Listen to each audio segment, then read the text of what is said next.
Okay, we could start. Start with the homage to Buddha.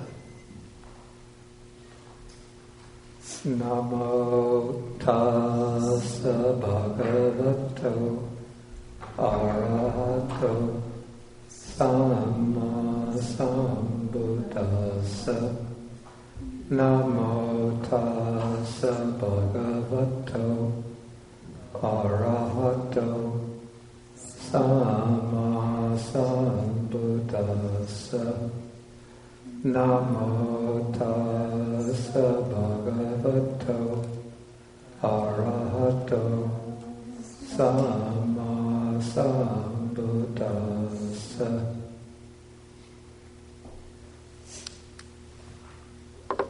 Good morning, everybody.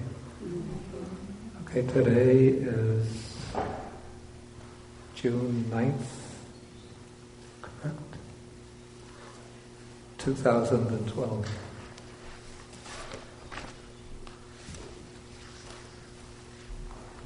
And today we're taking Sutta number 74 in the Majjhima Nikaya.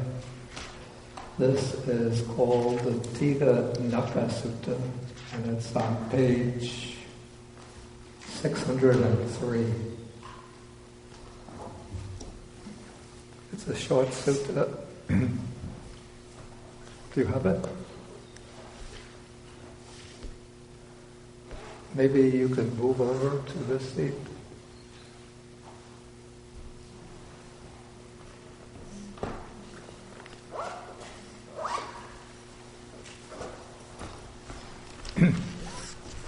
Okay, so this is a short sutta. It's a little dry, but still it's in some ways quite interesting.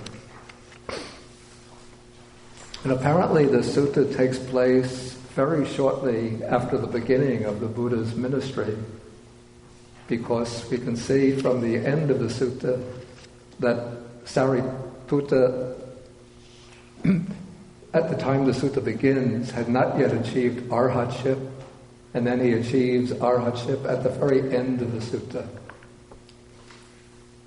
And so we know, at least from other texts, that Sariputta became the disciple of the Buddha, a monk, during the first year of the Buddha's teaching career. And so the sutta must take place sometime within that first year. And then we know also, after Sariputta became a monk, it's said that he spent 2 weeks in training and meditation practice before he achieved arhatship. So this sutta will take place probably in the second week of Sariputta's, after Sariputta's ordination as a monk. And the person who the Buddha speaks to in the sutta it's a wanderer named Dighanaka. The word Dighanaka in Pali, it seems to be a sobriquet rather than a proper name. It means long fingernails. And so, since he was a wanderer, belonging to one of the ascetic communities, probably their practice was to abstain from cutting their fingernails. And so his fingernails would have grown very long. I think even in India today you could sometimes see ascetics like this who observe that practice. They grow very long hair, long beard, and they don't cut the fingernails, so the fingernails become very long. I think we see this also maybe in pictures of the Chinese immortals. Is that the case? The Taoist immortals? They have long fingernails? No? They cut their fingernails. I've seen some pictures like that.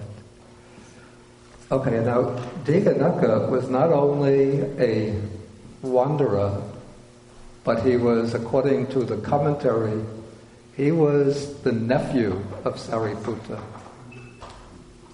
According to some other traditions, Buddhist traditions, he was not the nephew, but some other relative of Sariputta.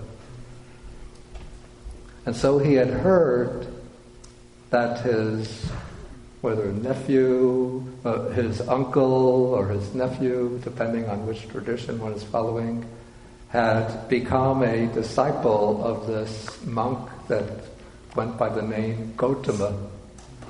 And so he was apparently a skilled debater, this Dighanaka, and he thought that he would go to see the Buddha and argue him out of his position, engage him in a debate, and then defeat the Buddha in debate, and in that way win back his uncle or his nephew, Sariputta, to win him away from following this bad teacher called Gautama. Okay, so Dighanaka comes to the Buddha. This is when the Buddha is living at the Boar's Peak on the mountain Vulture Peak, which is outside of the city of Rajagaha. So Dighanaka comes to the Buddha, they exchange greetings, engage in some cordial introductory talk. How are you today? How is your health? And so on. Then Dighanaka sort of opens the debate by saying, my doctrine and view is this, that nothing is acceptable to me. And it's a little puzzling the way it's stated, and the text itself doesn't give any explanation of what he means by this. The commentary gives an explanation which I have to say I don't agree with. I don't find it to be particularly convincing. The commentary says that what Dighanaka means by this view, nothing is acceptable to me, he means that no type of rebirth is acceptable to him. And so according to the commentary, what Dighanaka is stating is that he completely rejects the idea of any kind of rebirth, and so he's an annihilationist, one who holds that at the end of his life, existence completely comes to an end and there's no continuation of consciousness or experience beyond the end of his life. That's the commentarial explanation, but first, it's not apparent in the statement itself, and it doesn't quite make sense to me. I would take just my own interpretation, though some other people agree with me, that what is intended by Dighanaka's view that nothing is acceptable to me is that no view is acceptable to me. In other words, he could be one of these extreme skeptics who hold that it's impossible for human beings to know to come to any kind of knowledge about matters beyond the range of immediate experience. So we can have no knowledge whether there's a life beyond this or not, whether there is any kind of supersensible reality like Nibbana. So we can never decipher or understand any of the great pressing metaphysical questions. And so he's rejecting the possibilities, in a way rejecting all kinds of theoretical views about positions beyond the range of sensory experience. Okay, and he states his position apparently very forcefully, a little bit maybe aggressively or provocatively, like he wants to provoke the Buddha by indicating that since his view is that no view is acceptable to me, the implication for the Buddha should be that even your view won't be acceptable to me. So in a way he's indirectly challenging the Buddha. But the Buddha is also a very skilled debater, don't forget. And so the Buddha is going to pick up on his statement and turn the tables on him by turning his view against himself.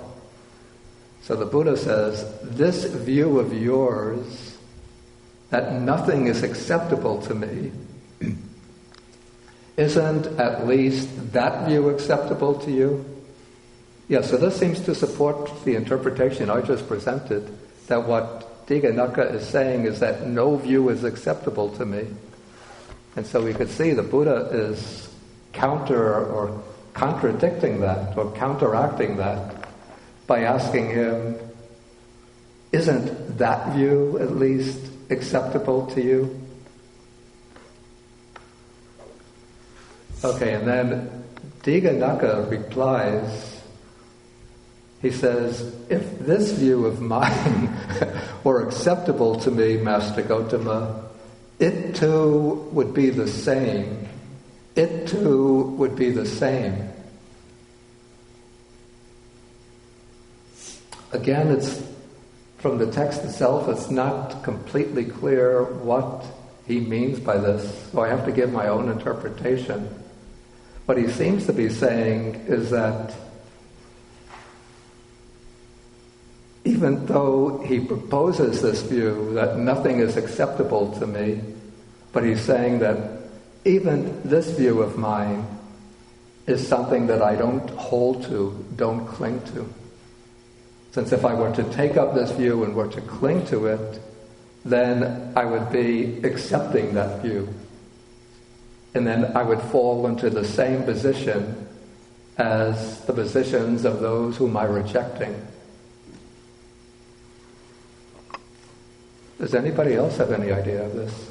And before, I have to make a little announcement. Before anybody speaks, who has the microphone now?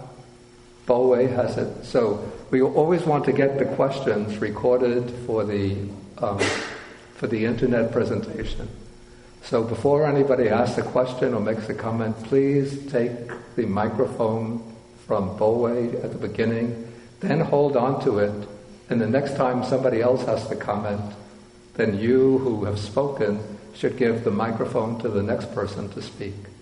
In that way, each one who speaks then becomes the master of the microphone with the responsibility of passing it on to the next person.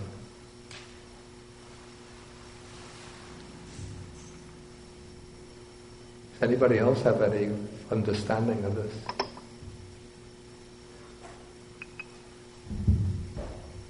Kathy, is that your name? Katie. I'm wondering if he's just pointing out to the sort of paradox of holding a view at all. Just really sort of poking a hole at the concept of holding a view is meaningful. Wait, is this a question or? Yeah, well, an explanation of the comment. Okay, so say it again. That the Buddha is pointing out the sort of futility or paradox in holding a view at all. Well, don't forget, it's Dighanaka who's saying, if that view of mine were to be acceptable, that would be like it too. This would be like it too. So it's Dighanaka who's speaking at this point, not yet the Buddha.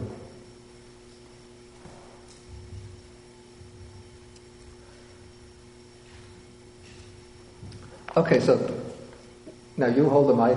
You are now the master of the mic, and then we'll continue. Okay, just work with this hypothesis that the sense is that Dighanaka is saying that if he were to sort of grasp onto his own view, that would be like it too. In other words, he would then fall into the same trap as those who hold views that he's criticizing. He would be guilty of clinging to views. And generally the Buddha's attitude towards views is, first, he will distinguish between wrong views and right views. So in the Buddha's understanding that there's definitely a distinction between views that are wrong, views that are inaccurate, views that are misleading and harmful, and what is called right view, a view that corresponds to the nature of things. And so among the wrong views in the Buddha's analysis of views, there are generally 3 views which are set out as the worst kind of wrong views. And these are sometimes called the wrong views with fixed destination. Since somebody who adopts these views and then propounds them and insists on them dogmatically creates unwholesome karma with a tendency to lead to a bad rebirth. So these views, they're called in Pali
You don't want to frighten people away with a lot of Pali terminology, but it's sometimes good for your notes just to know these terms. Okay, what's called Nattikavada means, maybe we render this sometimes as the doctrine or teaching of, you could say, moral nihilism. Nattika means literally there is not. And this is the view that denies that there's any, through our actions, that we create any karma, and it denies any existence beyond death. And so it holds that there's no point in doing anything good, no point in avoiding what is bad or unwholesome, because this is the only life we live, so we might as well enjoy ourselves to the utmost. And when death comes, whether one is considered a wise man or a fool, they both share the same fate. The body, made up of the four great elements, perishes, and the four elements just dissolve into each one into its own universal body. The earth element of the body goes back to the earth. The water evaporates into the air. The heat of the body passes out into the atmosphere, and the breath comes to an end. And then the Buddha opposes this by holding that you might call the Attikavada. This is the view that there is life beyond death, existence continuing beyond death. There is a law of karma, that our will deeds, our ethical deeds do have significance, and that we will reap the results of our action, our deeds in future lives.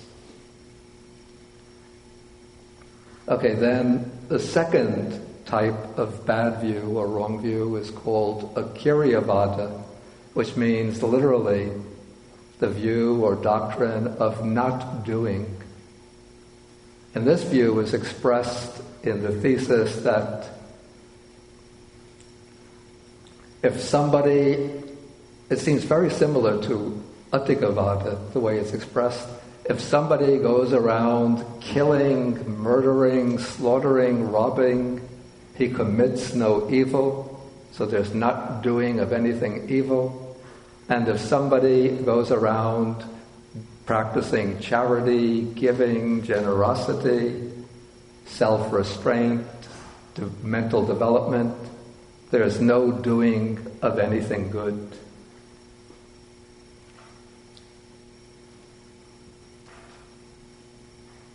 Okay, and the Buddha opposes that view with his doctrine of Kiryavada, the view of doing.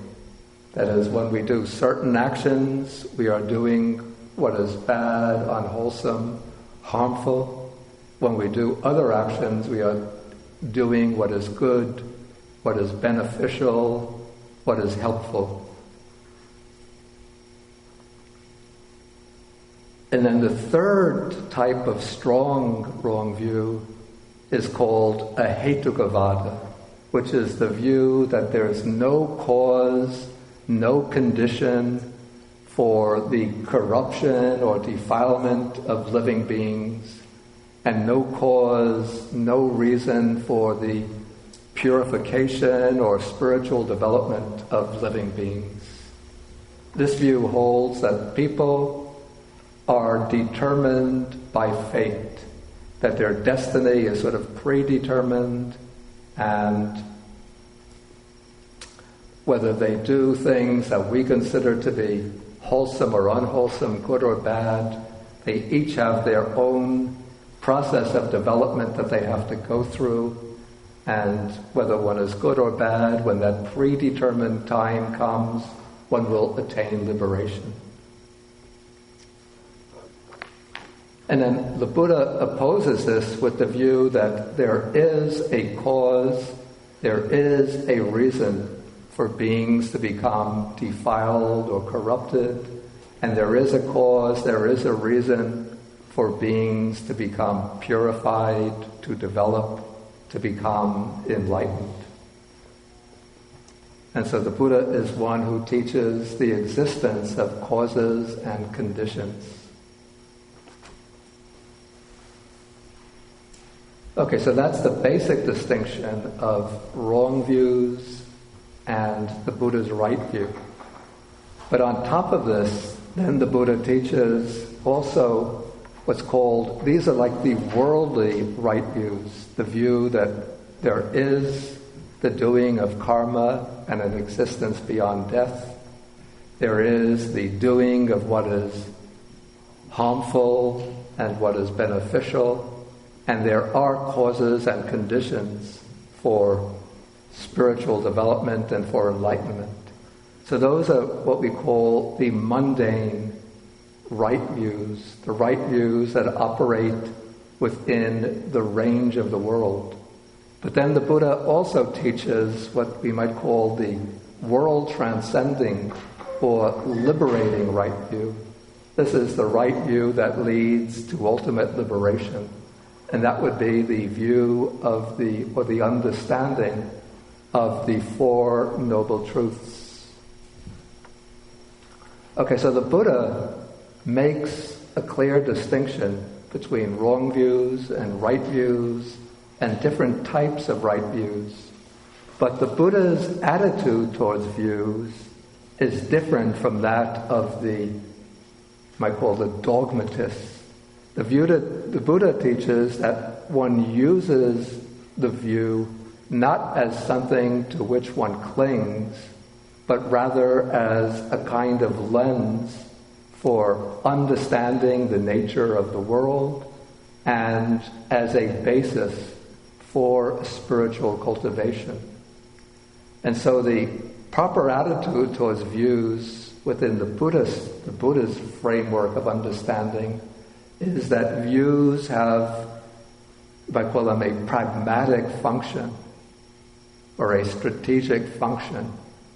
The purpose of the view is to guide us first in our conduct, in our day-to-day life, so that we act in ways that will accord with the principles, the laws that govern the working of reality, that govern the way the process of karma and its fruits will unfold. And then one uses the world-transcending right view, the view of the Four Noble Truths, as a guide for cultivating the Noble Eightfold Path.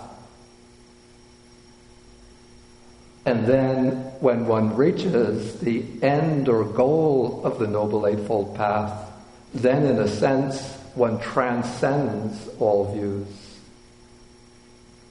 But at the same time, one will use that right view in order to teach and to guide others. But a distinction is made in the attitude towards views between clinging to views and holding them to be absolute, absolutely accurate models of the nature of reality, and then pounding them dogmatically and seeking to convince and convert others to one's views. Okay, that's the distinction between that attitude and the attitude of using views as skillful devices for understanding, for cultivation, and for liberation. And so when one uses the view as a guide for cultivation and liberation, then one uses it without clinging to it, without identifying with the view. I think that's the main problem, is that one identifies with views, so that one takes the view to be mine, even invests oneself in the view. So when the view is questioned or challenged, then one feels provoked to defend that view against others. So can there be a clinging even to Buddhist views? Yes. Who said yes? Do you want to elaborate on that? Take the microphone.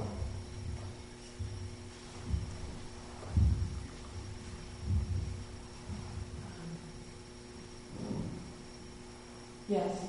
Elaborate on that? Did you want to elaborate? Or give you a reason for that? Well, it's really normal. It's very normal to have a brain used or to be expended primarily in thoughts and emotions for a long time. And so one comes to Buddhism often via those vehicles, emotional need and then cognizing Buddhism, thinking about it. Therefore, as I think you mentioned last, I'm thinking of a different teaching about the four types of person who studies Buddhism. The one that just studies but doesn't practice. And that's how there can be just clinging to Buddhism, there being no practice, in my opinion. Yeah, okay, that's good. Yeah, I think you do sometimes see, especially if you've lived in a Buddhist country for some time, how people become proud of, I'm a Buddhist. And then if other religions present their view, then they feel compelled to defend the Buddhist view against the view of other religions. And then they become involved in arguments and debates. And not only between Buddhists and other religions, but even within Buddhism, there are different schools of thought. In India, there were some 18 schools of thought, and at least some of them have passed down treatises in which they take up the views of the other Buddhist schools, and then they basically debate with them and try to refute them. So in the Theravada tradition, we have a text called Kata Vattu, which is translated as basis for discussion or basis for debate. And what it does is to take up the views of other Buddhist schools existing in India at that time, and then tries to argue against them, usually appealing to texts. But the other schools also had their texts in which they debate with all of the other schools. And so we get this sense that each one has to defend its fundamental standpoint against the fundamental standpoints of other schools. Yeah. Do I remember last week you may have said that mamankara comes from the root word ma, to measure? Not the mamankara. Mana comes from the root meaning. Mana means conceit. It comes from a root word meaning to measure. So and maybe that also supports this idea that a person can cling to a Buddhist. It's adding to what you just said, or needlessly adding to what you just said, adding the measurement, the value addition, clinging to the me in that measure, the value addition to a thought, Yeah, well, certainly people build up conceits on the basis of their views. And so they think, my view must be the best, and therefore because I hold this view, I must be the best, or at least better than others.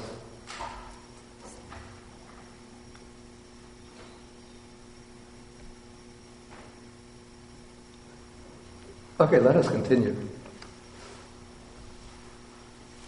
Okay, so Dighanaka has said, if this view of mine were acceptable to me, it too would be the same. It too would be the same. So he seems to be, at least the way I read it, suggesting here that he's not even clinging to this view of his that nothing is acceptable to me, but he's sort of claiming that he's able to put aside his view or to hold his view only tentatively as a kind of pragmatic device for getting free of the knots and tangles of view. Okay, but the Buddha says here, there are plenty in the world who say, it too would be the same. It too would be the same. In other words, they claim to be able to overcome their view, and yet they do not abandon that view, and they take up still some other view. According to the commentary, again, it's a bit obscure, but what the commentary says is that not only don't they abandon their view, they still continue to hold on to their view, and then they further elaborate on that view, or take up, or make further distinctions within their view.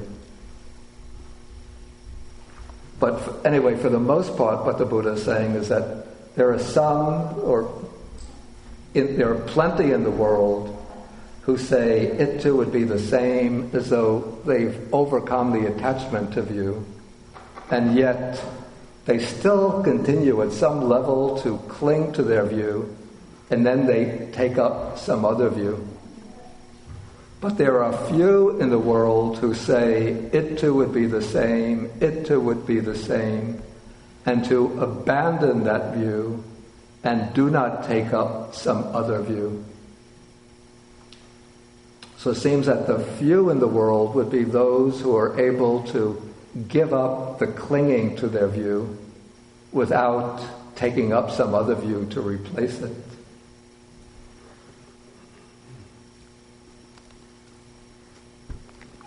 Does this seem tenable so far? You know, the sutta is, again, it's quite obscure, and I have to interpret as I go along. Even the commentarial explanation doesn't seem very convincing to me. Okay, so now the Buddha is going to speak about how the ascetics of different convictions because of their clinging to their views, become involved in conflicts and disputes, which is one of the dangers that the Buddha sees in holding to views. So he says, there are some ascetics and Brahmins who have the doctrine and view, everything is acceptable to me. This would seem to me to be those who are completely affirming the world. You know, they can't affirm every view, but they're saying that everything in the world is acceptable to me. Maybe it's a view of like loving everything in the world. And there are some who have the view that nothing is acceptable to me. I think here the Buddha is suggesting those who take the view that everything in the world is sort of misery, everything in the world is just a tangle of trouble and turmoil, and so I'm rejecting everything in the world. And then some take the view that some things are acceptable to me, some things are not acceptable to me. Okay, now the Buddha makes a distinction in these positions. He says, among these, the view of those recluses and Brahmins who hold the view, everything is acceptable to me. Those who are world affirmers, who accept or willing to endorse everything in the world. He says, this view is close to lust, close to bondage, close to delight, close to holding, close to clinging. So this view, which might seem to be intellectually sophisticated, trying to find some grounds for ultimate affirmation of the world, from the Buddha's standpoint, is on the side of clinging. But the view of those recluses and Brahmins who hold a doctrine and view that nothing is acceptable to me, the view of complete, say, world rejection, world denial, repudiation of everything in the world, this view is close to non-lust, non-bondage, non-delight, non-holding, non-clinging. And so we know that the ideals for the ascetics in the Buddha's time, and the Buddha was in that group, was to put an end to clinging, to attachment, to bondage.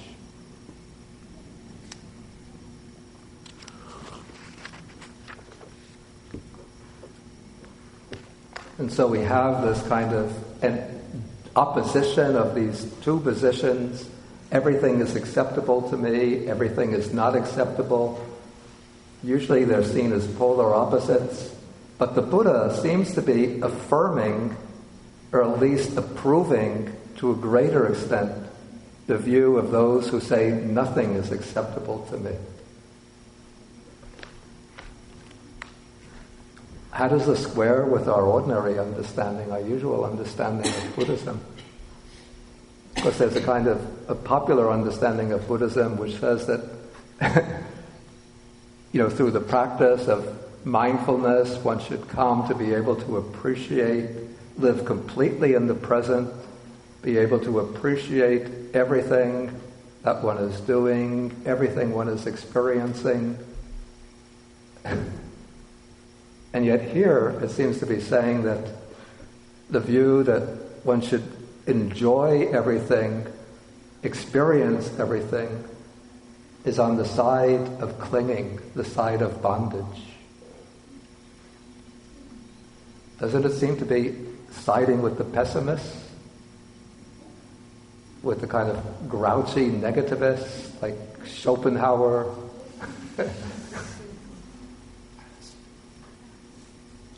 Excuse me? Was somebody going to say something? Okay, Barbara was going to say something. I'm reminded of the thing that says that we should have great faith and great doubt. And this one is in the territory of the great doubt, that it's not really accepting anything, and that's how we study. We continue and see what turns out. Yeah, the value of doubt. Excuse me? The value of doubt of not accepting. Yeah, so that is used in the Zen tradition with the idea that first one has great faith, that there's a possibility of reaching a breakthrough, what's called enlightenment, and then one has great doubt, which is not like ordinary doubt, but it's using the koan or the huato in order to raise a kind of perplexity, which then becomes a basis for that breakthrough. So I don't know whether that's quite the same as what the Buddha is saying here. But I have to say, it's not really 100% clear to me what the Buddha is saying here. But he does seem to be at least approving the view, if I call it the negative view, over the view of world affirmation. Let's say, Richard, you could pass the microphone back to Richard. It strikes me that the Dighanaka's response we'll come to definitely imply clinging. He gets all excited when he sees that Gautama is saying something that reminds him of what he's saying. Right? Doesn't that imply that he really is clinging to it and is not doing what he's saying he's doing originally? Yeah? It seems that, yeah. Yeah, so. Okay, did you want to add something, Katie? I was thinking what if you heard that it's the same thing in the opposite direction over, whereas the nihilist is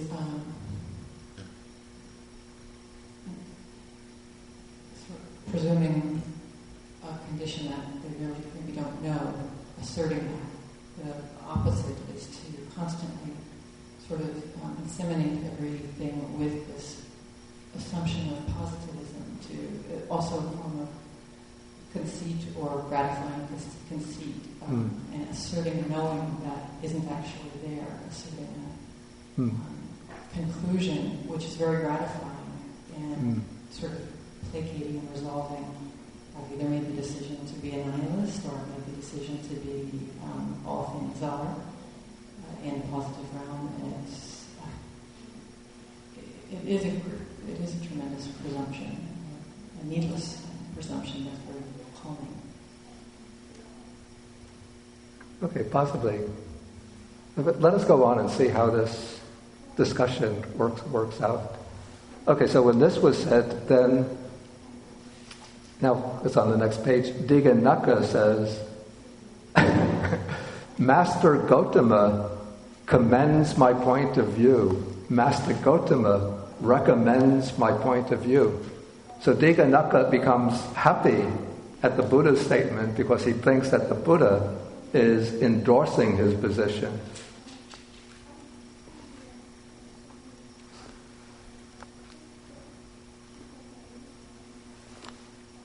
Why does Buddha call him Abhidasa? Oh, I see. That was probably his actual family name or clan name, whereas Dighanaka, which means long fingernails, was just a kind of sobriquet or just a nickname that had come to him. Okay, so now the Buddha goes on to take the third alternative, which is the view that some things are acceptable to me, some things are not acceptable to me. So he dissects that point of view and he says, the view of theirs about that some things are acceptable to them, that is close to lust or attachment, close to bondage, to delighting, to holding, to clinging, while the other part of their view, that some things are not acceptable to them, that is on the side of non-attachment, non-bondage, non-delighting, non-holding, non-clinging.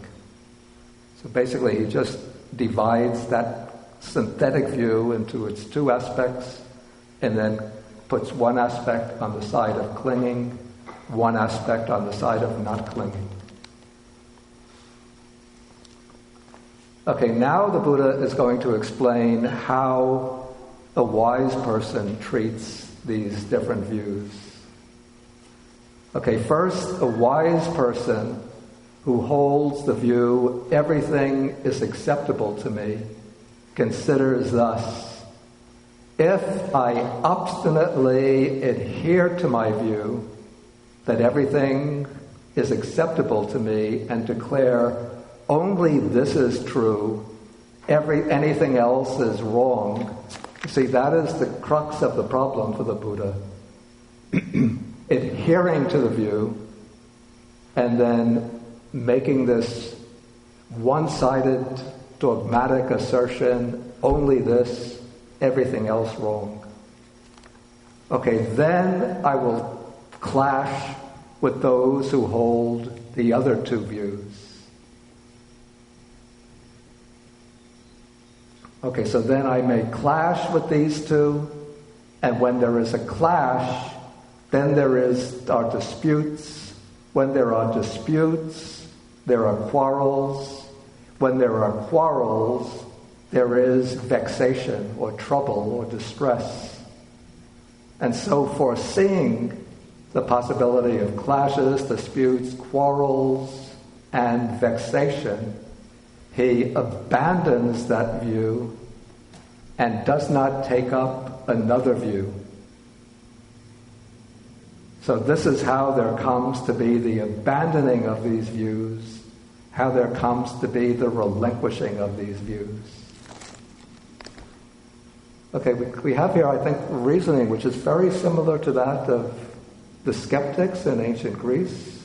Richard, does this seem like the skeptical position? That if one takes up any view sort of assertively and holds that this is the truth, then one will get into quarrels and disputes. And because one doesn't want to get into quarrels and disputes, which will just cause trouble and vexation for the mind, one keeps aloof from dogmatic affirmations. Well, the Use the microphone, please. Sextus Empiricus wrote what's now 4 volumes, and most of them are attacks on other positions. That is against the logicians, against the mathematicians, and so on, against the rhetoricians. And so he didn't mind being in debates, but the conclusion of his debates was normally that there isn't adequate grounds to hold his opponent's position. He didn't have anything against debating them. He rather seemed to enjoy the conflicts. He wanted to disprove people without substituting any positive belief. I have to say the same seems almost to be the case with the Buddha. Not that he goes out aggressively attacking people, but every once in a while, when he's going on alms round, when he comes into the town too early, he thinks it's too early now to go on alms round. Let me go to visit the wanderers of other sects in their park. Then he goes to them and he'll sort of innocently opening the conversation by saying, "What were you speaking about just now?" And then they will say, "Oh, we were discussing this point." And then the Buddha might take up one of their positions and then say, "Well, if this were the case, then these consequences would follow." Yeah, it's also his position on all metaphysical issues. In the first of the dialogues of Vajragota, right? He's saying, I don't believe any of those things. And he's not saying anything he does believe. So generally, it seems the Buddha does avoid becoming entangled in these heated, emotionally empowered debates. But he takes, especially in a chapter of the work called the Sutta Nipata, the chapter called the Book of the Eights, the Buddha speaks about how the sage, he explains how the different adherents of views become engaged in these disputes and debates, and how each one comes in affirming, my view alone is true, my view is the best, my view is supreme, and they all are asserting that their own views are supreme. And in this way they become engaged in these endless debates. Whereas the wise man, according to the Buddha's presentation, is one who drops all of these views and wanders peacefully, mindfully, in equanimity. But the Buddha does make these distinctions of wrong view and right view, and does advocate the adoption of right views.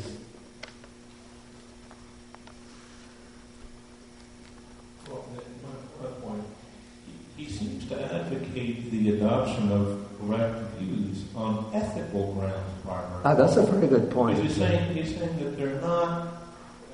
He's rejecting epistemological grounds. That's a very good point. He's saying that ultimately, these views don't exist at all. They're just devices to get you to a good position. Yeah, that was actually the point that I was making before, that he uses the views, as pragmatic means for, first one uses the worldly or mundane right view because it's a guide to ethical action. And then one uses the world transcending right view because it's the right view that leads to liberation, to nibbana. So I think the attitude is that of abandoning or putting down the views in the sense of no dogmatic clinging to the views, but one then will adopt the view because one sees that pragmatic, ethical, and spiritual benefits come from certain views.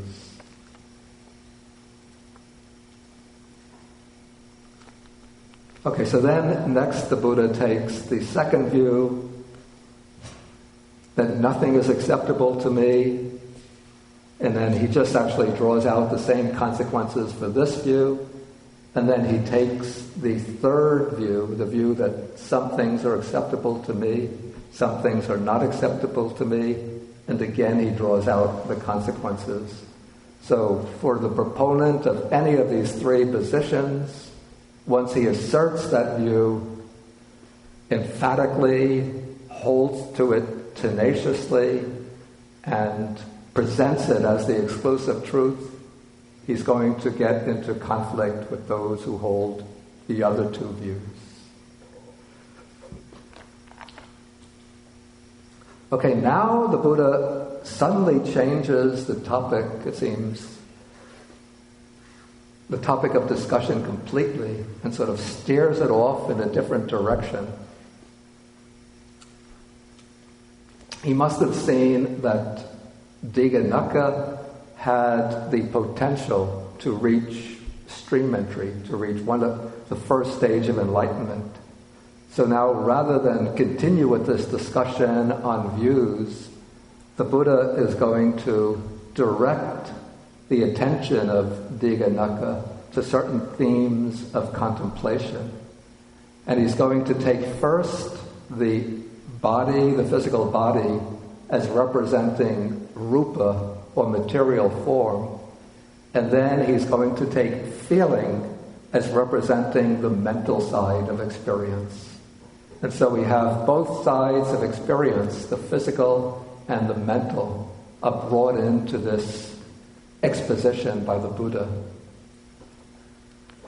And so he takes this body, which is made of material form, which consists of the four great elements, the earth element, which represents the property of solidity or hardness, the water element, which represents the property of fluidity, the heat element, or the fire element, which represents the heat of the body, and the air element, which represents motion and oscillation in the body. And it's procreated by a mother and father, and it's built up, of course in India, it would have been in northern India also, built up out of boiled rice and porridge, or if it's an American baby, built up out of wheat and oats. And it's subject to impermanence, to being worn and rubbed away, to dissolution and disintegration. It's constantly taking place in the body, this impermanence. You know, it's said that all the cells of the body are changed, is it every 7 years? But even if you are sitting in a chair for a certain period of time with your arms, the chair has the armrest, and your arms are on the chair. If you look up, you lift your arm after some time. If you have your flesh against the chair and you look up, you see cells of the arm have peeled off, even very small cells, and they're now on the armrest. And so the cells of the skin especially are constantly breaking off and being replaced by new cells all the time.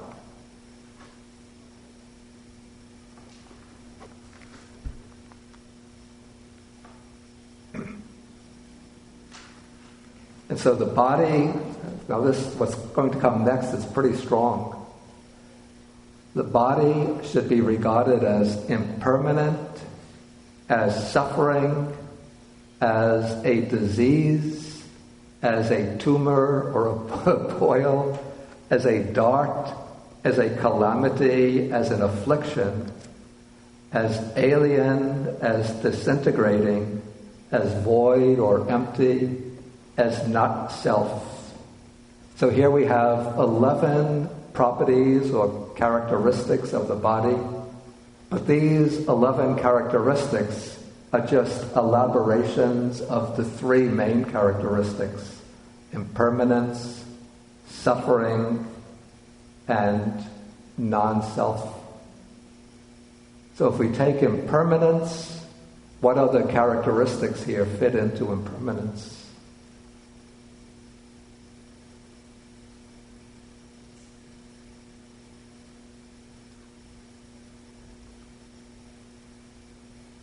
Disintegrating. Right, exactly. Excuse me? Disintegrating. Yeah, that's what Sandy said.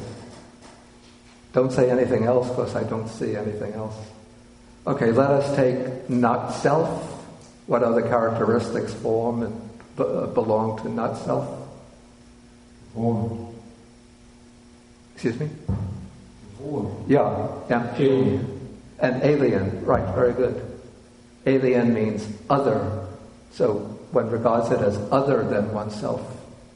And then all of the others are sort of elaborations of the characteristic of suffering.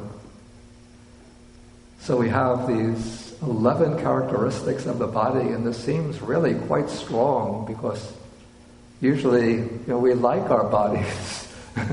And we take the body to be a source of pleasure and enjoyment.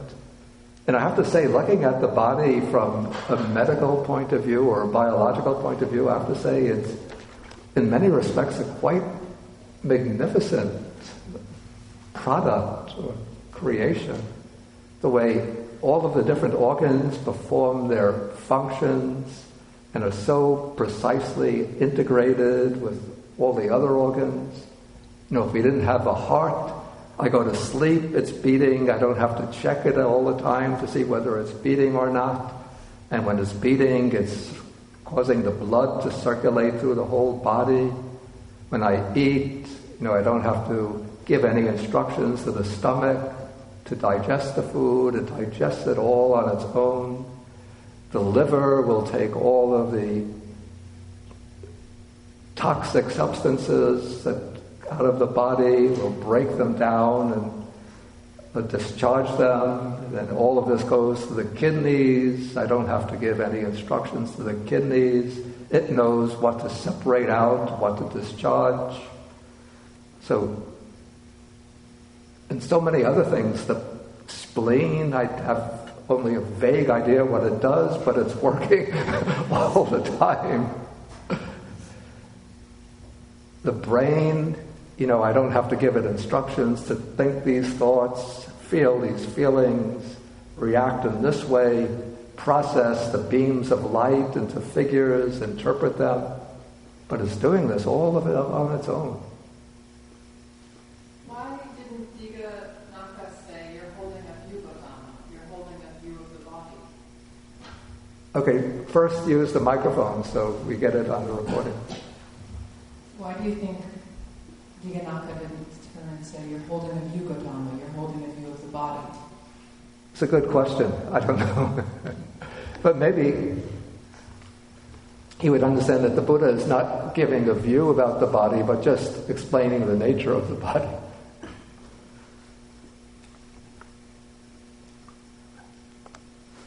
But when you raise that point, it seems to me that maybe the continuity of this part with the earlier part of the sutta is now the Buddha is showing a little bit, taking up that view that this is not acceptable to me, which was Dighanaka's view, and then showing grounds for holding that the body shouldn't be acceptable to me, and then why feelings should not be acceptable.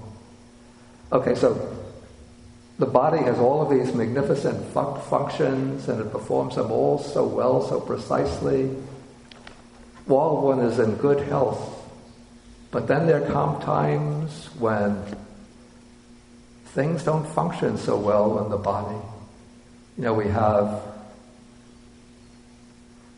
heart disease, failure of the liver, kidney failures, and then they have to go through the process of dialysis, maybe 3 times a week, have to go to the hospital, have all of the blood drained from the body and then reintroduced into the body.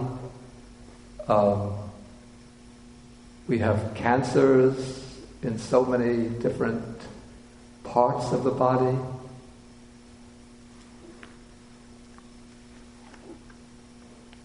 And so the body can be a source of intense pain and suffering.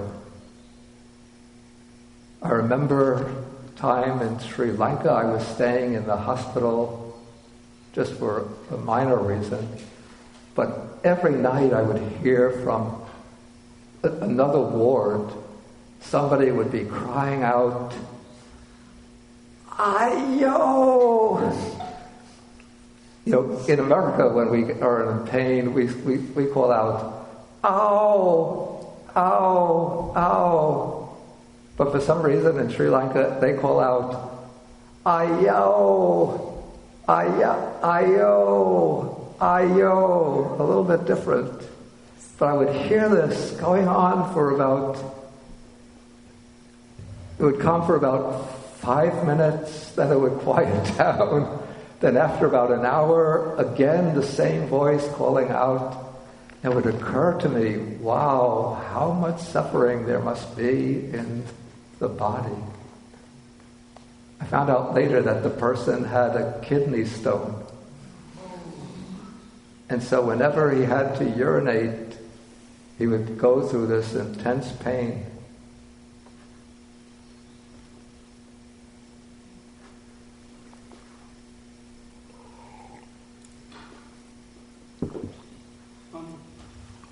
Yeah. Actually, I just want to answer the question. I think he is following Buddha's teaching. That's why he's not interested in arguing. He is paying attention to learn. Yeah, definitely.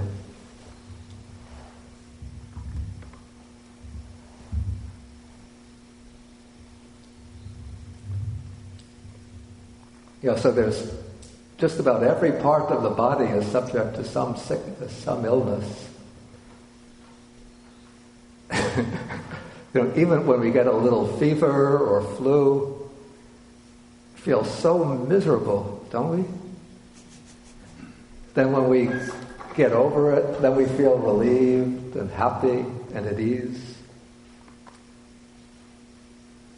But it's when one comes into the old age, advanced years, or even in the Buddha's time, so many people would die. Now we have modern medicine which keeps us alive longer, but there would be so many children would die soon after childbirth, and children would die early in age, and people would die in the middle of life just from a fever.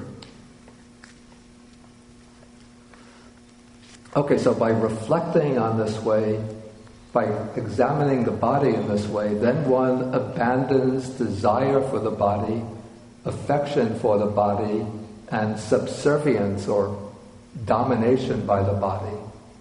Okay, so this is now the Buddha is taught Agivesana, Dighanaka, how to contemplate material form or the body. Now he turns to feeling, which represents the mental side of experience. And he says there are these 3 kinds of feeling: pleasant feeling, painful feeling, neither painful nor pleasant feeling. And usually we experience these feelings without precisely distinguishing them. But now the Buddha is going to put a precise demarcations between each of these feelings. So he says that on the occasion when one feels a pleasant feeling, then one does not experience a painful feeling or a feeling that's neither painful nor pleasant. On that occasion, one is experiencing only a pleasant feeling. And similarly, when one feels a painful feeling, one doesn't experience the other 2 feelings. When one experiences a feeling that's neither painful nor pleasant, one does not experience the other 2 feelings. And so when one applies this kind of microscopic analysis to feeling, one could see that each feeling is different from the other types of feeling. And one could apply this distinction at finer and finer levels, subtler and subtler levels, until one could see, through the development of mindfulness, awareness, and concentration, one could see how the feelings are constantly arising and passing away at each moment. And so a painful feeling, what seems to be a pleasant feeling, a continuous pleasant feeling, if one looks at it keenly with mindfulness, one could see within that pleasant feeling there's actually moments of painful feeling, then there's arising moments of pleasant feeling and moments of feeling that's neither pleasant nor painful.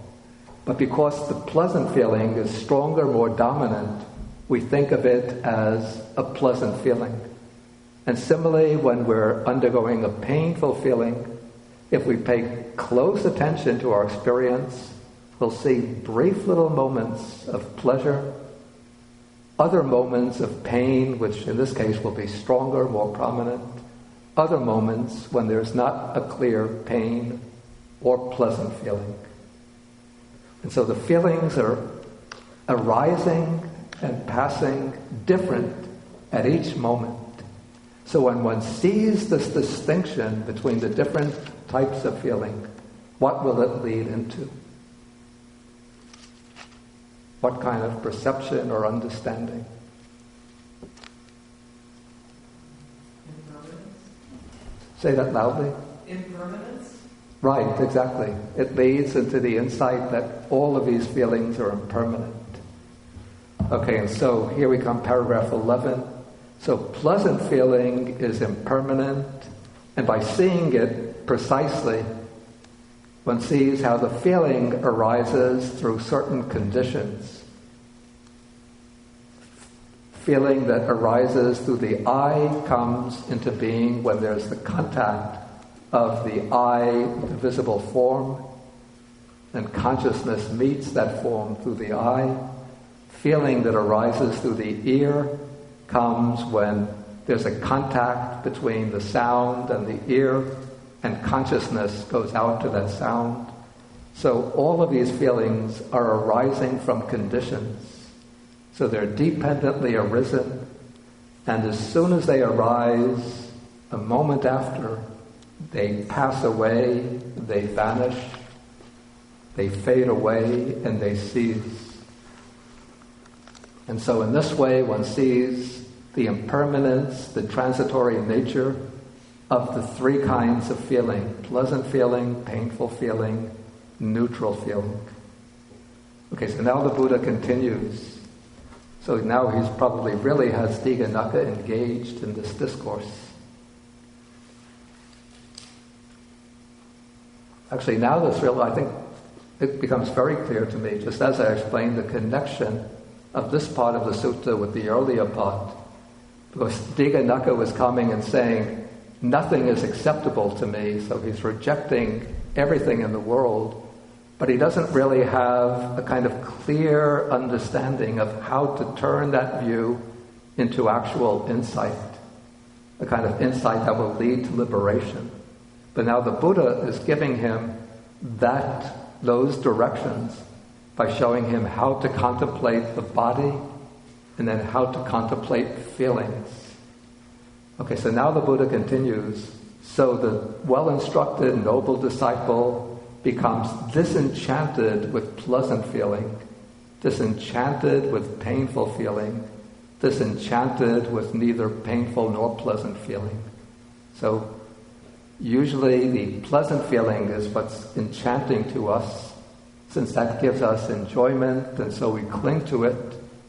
But when we experience painful feeling, then we usually try to flee from it by indulging in pleasant feeling. And when we get bored with the neither painful nor pleasant feeling, we try to escape the boredom by enjoying pleasant feelings. But now when one sees how feeling is just a conditioned, dependently arisen process, constantly arising and falling away, one loses the illusion that pleasant feeling is going to give real enjoyment. Okay, through this disenchantment, there comes dispassion. Through dispassion, or the fading away of attachment, the mind is liberated. It's liberated from the asavas, the influxes of craving and ignorance. And so when the mind is liberated, then there comes the realization.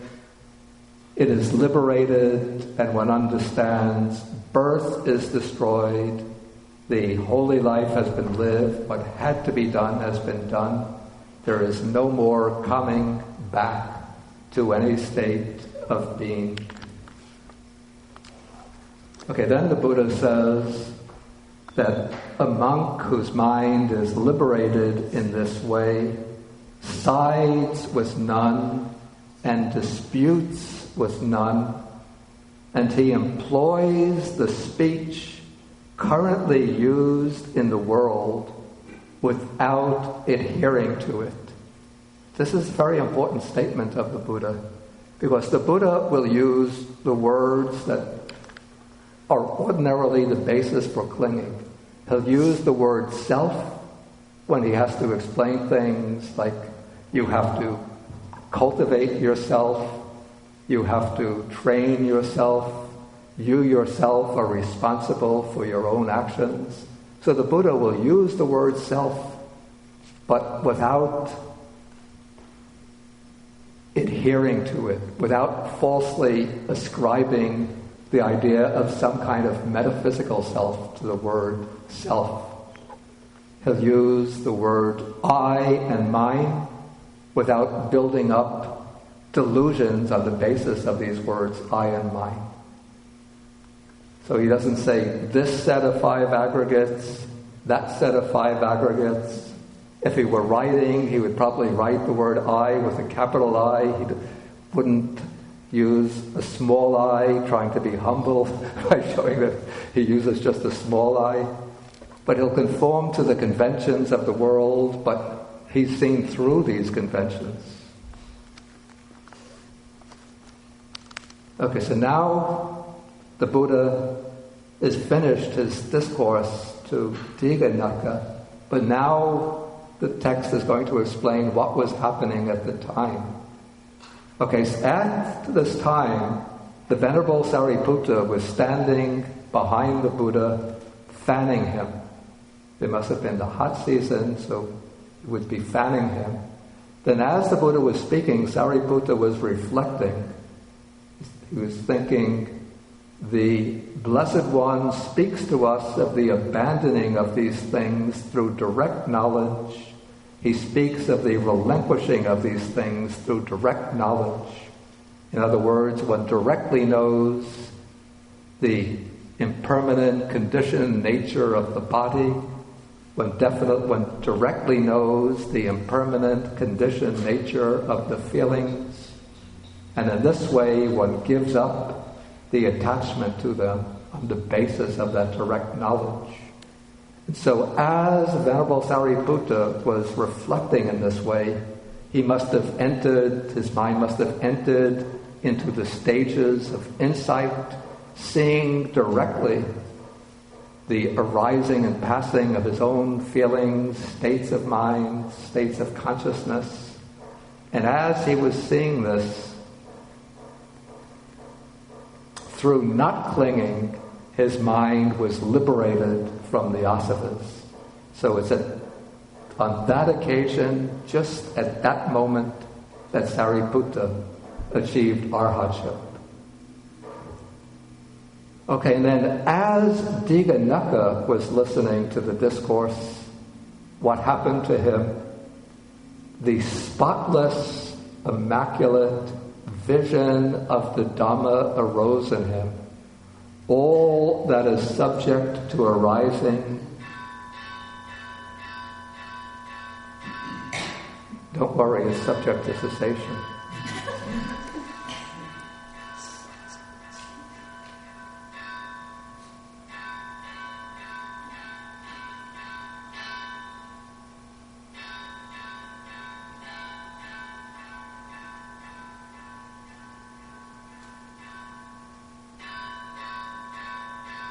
Aren't you subject to cessation? On the contrary, I know there will be food.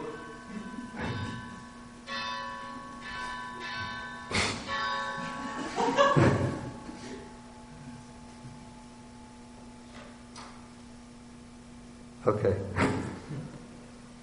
So it arose, now it ceased. Okay, so the spotless, immaculate vision of the Dhamma arose. Everything subject to arising is subject to cessation. Okay, this phrase is, whenever it's used in the suttas, it has a special implication. What it implies, it's not the insight into impermanence, but it implies that the person who has undergone that experience has undergone the breakthrough to realization of the truth. Usually it's the stage of stream entry. Sometimes it could be one of the two higher stages, the stage of once returning or non-returning.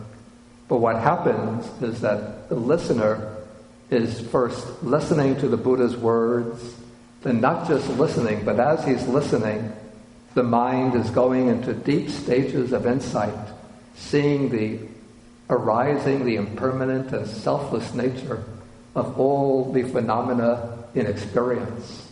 And then at a certain point, the mind breaks through all of those impermanent phenomena and comes to the unconditioned, to Nibbana, to the deathless, just momentarily. And when one breaks through to that experience of the deathless, then one could look back and see as a matter of necessity that whatever arises necessarily ceases. And so Dighanaka now had that breakthrough experience. And so the text says that Dighanaka saw the Dhamma, attained the Dhamma, understood the Dhamma, fathomed the Dhamma. He crossed beyond doubt, now free from doubt because he's seen the truth of the teaching. He did away with perplexity.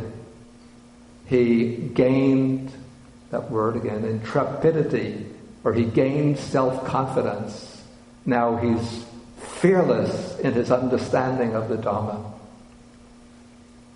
And he's become independent of others in the Buddha's teaching. Now he knows the truth of the teaching, so he doesn't even require the guidance of the Buddha anymore, because he's seen the truth.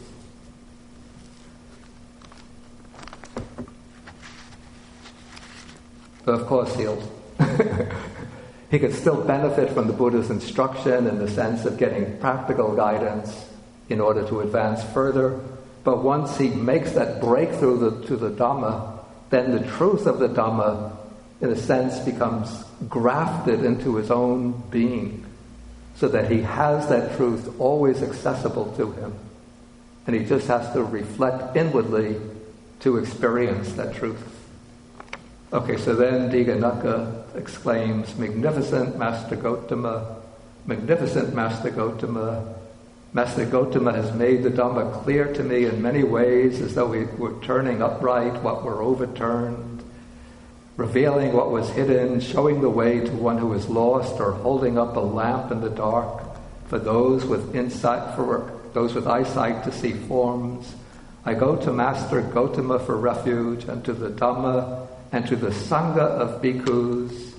Then this is a little strange. He says, "From today, let Master Gotama remember me as a lay follower who has gone to him for refuge for life." Why do I say this is a little strange?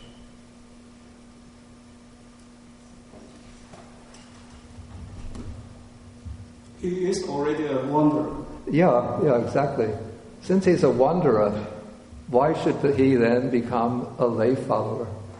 According to a version of this sutta that's come down in some of the other traditions, there are several other versions preserved in Chinese translation, one in Tibetan translation.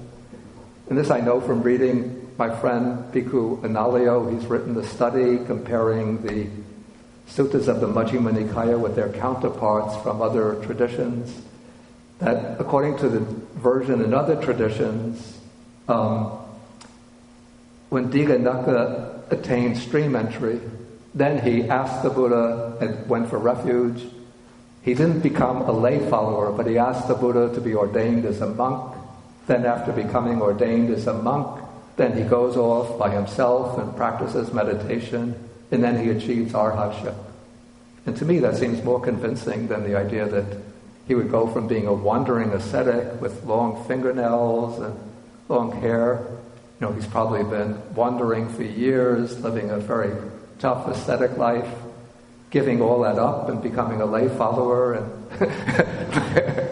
probably couldn't work at a decent job anyway, since he doesn't, like me, if I gave up the monk's life, became a lay person, what could I do? Become a gas station attendant or a clerk in the post office? But then they'd say, if I had to take the test for that, oh, you're overqualified, we don't give you the job.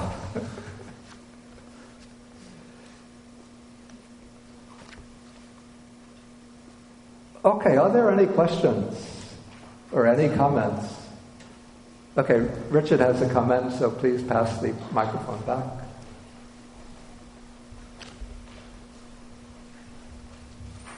Now, I have a question about paragraph 14. Doesn't it occur to Sariputta that if he's fanning the Blessed One, that at least Sariputta believes that the Buddha would rather have pleasure than non-pleasure or a neutral experience? Even if the Buddha doesn't believe that, doesn't Sariputta believe that?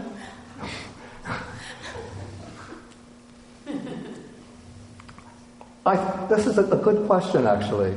It seems like a trick question, but it's actually a good question. And I would say that in a way this is a variant on the statement, he employs the speech currently used in the world without adhering to it. That one still has feelings of pleasure and pain. So, just to change the example, suppose the Buddha is now descending from Vulture's Peak, and there'll be rough road with a lot of sharp stones, and then there'll be the smooth road, which people usually use to climb up and down the mountain. The Buddha certainly is not going to be indifferent to the choice of the road, but he's going to choose the smooth road. He's not going to walk down the stony road and then get his feet pierced by the sharp stones, because it's painful. And so even an enlightened person still has feelings of pleasure and pain, and will still prefer pleasant feeling to painful feeling, but won't be attached to the pleasant feeling and won't be disturbed or upset by the painful feeling. So he'll feel those feelings, and naturally will choose situations where one will feel a pleasant feeling over a corresponding situation which will result in painful feelings. But an analogy, a question that's occurred to me sometimes, like if one were to take an arhat, let us take, suppose, a Sinhalese arhat from Sri Lanka, and one gives him a choice of Sri Lankan curries, a meal of Sri Lankan curries, rice and curries, a typical American meal, or Italian food, which would he choose? Yeah, I think he would choose the Sinhalese, the regular Sri Lankan food, because that's probably, it's just conditioned that the taste buds are used to a particular type of food, and someone just comes to like it. It doesn't mean that there's craving for that food, but it's just what fits in naturally, maybe with the neural pathways connected to the tasting centers in the brain.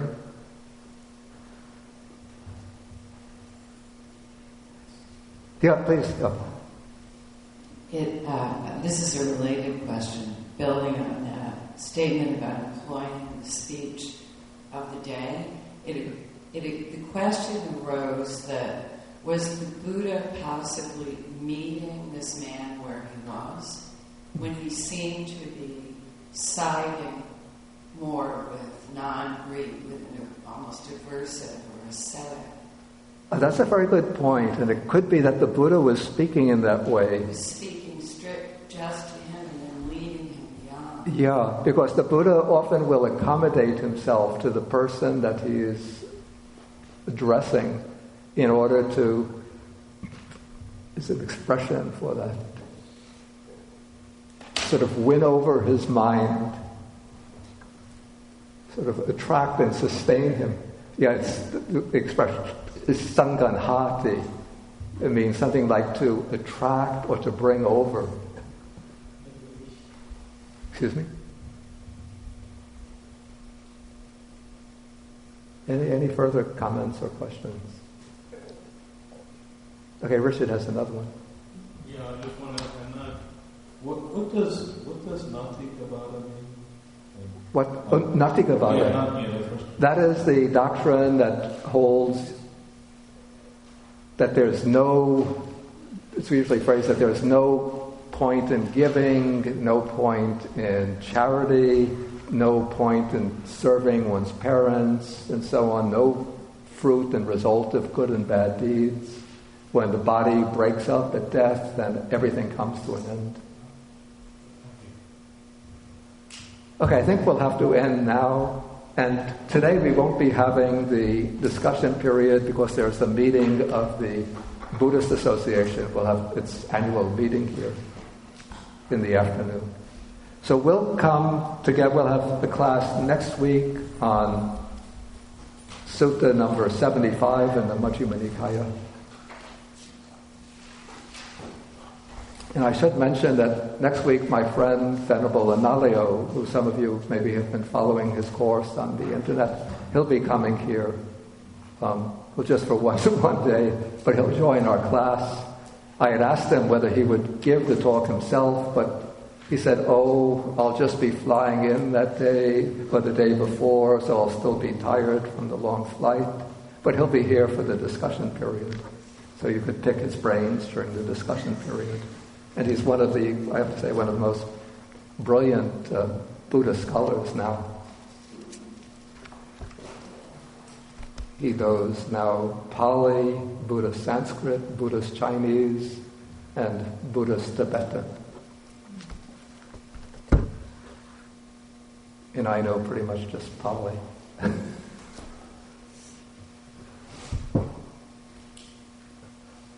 Okay, we end with the sharing of the merits, and there was an announcement that if anybody wants to get the audio version of the chant, it will be on Yu Rong's website called Noble Path Fellowship. But we'll see if we can get a link from the Bao's website to Yu Rong's website, so then you can just go to the Buddhist Association website where my schedule is, and then link to that website. Okay, so let's do the sharing of the merits.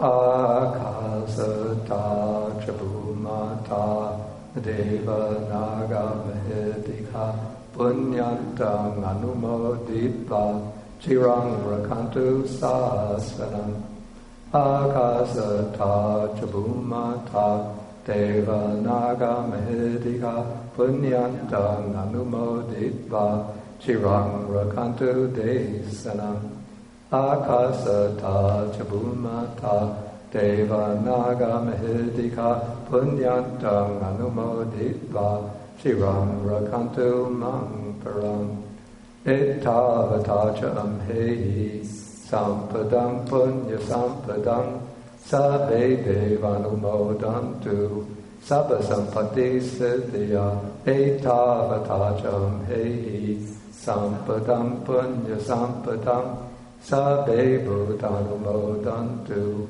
Sabba Sampati Siddhya Etavatajam Hehi Sampadam punya sampadam sabbe sadhanumodantu sabba sampatti siddhya bhavagupadaya avichihetato etantare satakayupapanna rupya rupicha asanya sanino dukkha pamuchantu pusantu nibbuttim.